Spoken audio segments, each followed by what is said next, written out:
Well, this is the key fob to a Chevy vehicle.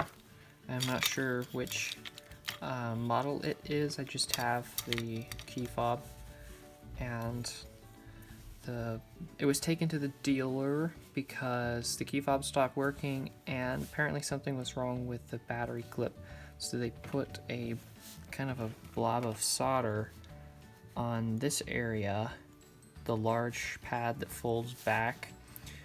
Well, the way that this clip is designed, there are 2 points which go through the circuit board, and there is a little tab that folds back and mounts to the top surface. They added this blob of solder to the wing that folds back, but to me it appears to still have been connected. However, this wing, the left wing, is not fully seated on the PCB, and you can see it's not really poking through the circuit board. The one on the other side is pretty much seated all the way against the PCB, whereas there's more daylight coming through on this side. I may not have to seat it all the way, but I think I might as well. And it actually looks like the way the traces are being routed, that the two are not, the two of course are connected up above, but it's possible that both of them need to make connection to the bottom, because I don't see a trace connecting both positive.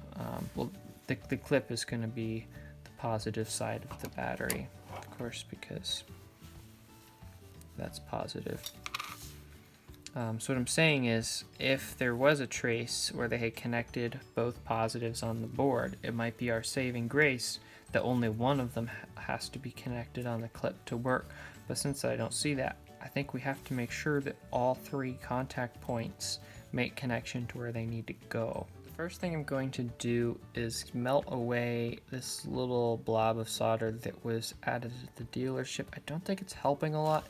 It didn't really stick in the contact area that it was touching, meaning that I could just peel it back with my hand.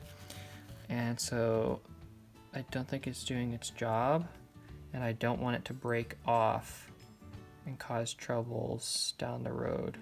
So I'm just going to remelt that guy. And maybe even, that solder doesn't look very clean to me. I think I'm going to use solder wick to just absorb it.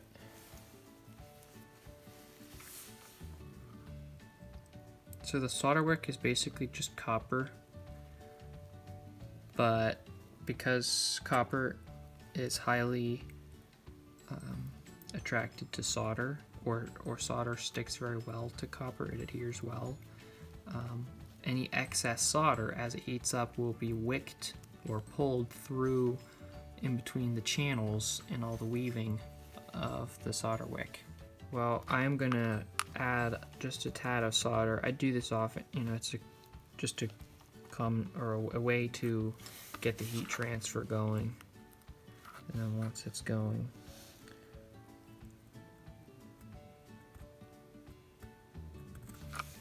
well, the solder that was on here doesn't look very clean. I think it may also be lead-free solder, which just behaves a little bit differently, but it certainly loses its shine, which makes me believe that it's not clean.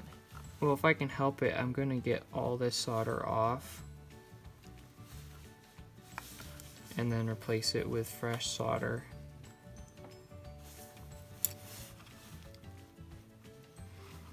Big metal parts, I mean, this isn't big, but it's big compared to the contacts on, or all the tiny little pads on the circuit board. Big enough that it will start to dissipate heat into the air as you're trying to keep it hot. Here we go. So now look at that compared to what it was.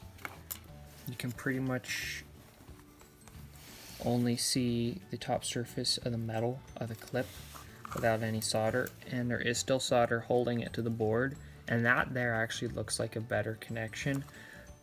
But I'm going to add a little bit of solder and just let it all get up to temperature.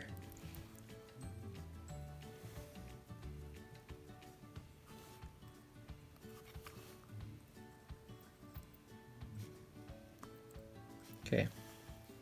So first of all, the solder is now shinier. That means it has less impurities in it.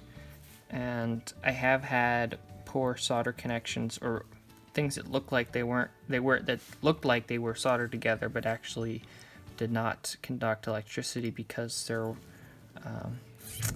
the solder cools at different rates, or a little bit of flux layer builds up between two regions of solder, or weird stuff can happen. So the next challenge is going to be to fully seat this wing onto the board. I can see that there's solder all the way up through the hole, or the through hole pad, and it's going to be tricky to get the heat to flow up and melt on the top. I'll just have to keep constant pressure on this wing, as I may actually, in this case, I may choose to heat it from the top. I might get a little bit of solder on the wing. I'll try to avoid that, but I may have to do that in order to get the heat right in the best place. Because if I start heating down here, then all the heat from the iron has to trickle through the tiny little leg coming off, going through here, so it may not take very long, or it might take too long if I do that. I think I've got it the way I want, so I'm just going to apply some downward pressure on this swing and then lift the iron.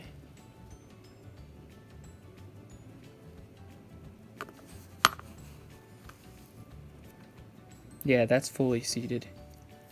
Well, that takes care of all the problems that I can see. One of the cautions whenever you are soldering big metal parts, because you have to keep the iron on it so long to get hot, you may heat up other areas of the board unintentionally that aren't supposed to get hot. Semiconductors, like this chip here, can't handle a ton of heat, but because I was soldering far enough away from it, I wasn't concerned that the heat would transfer and damage this unit, and I can feel it's not very hot at all.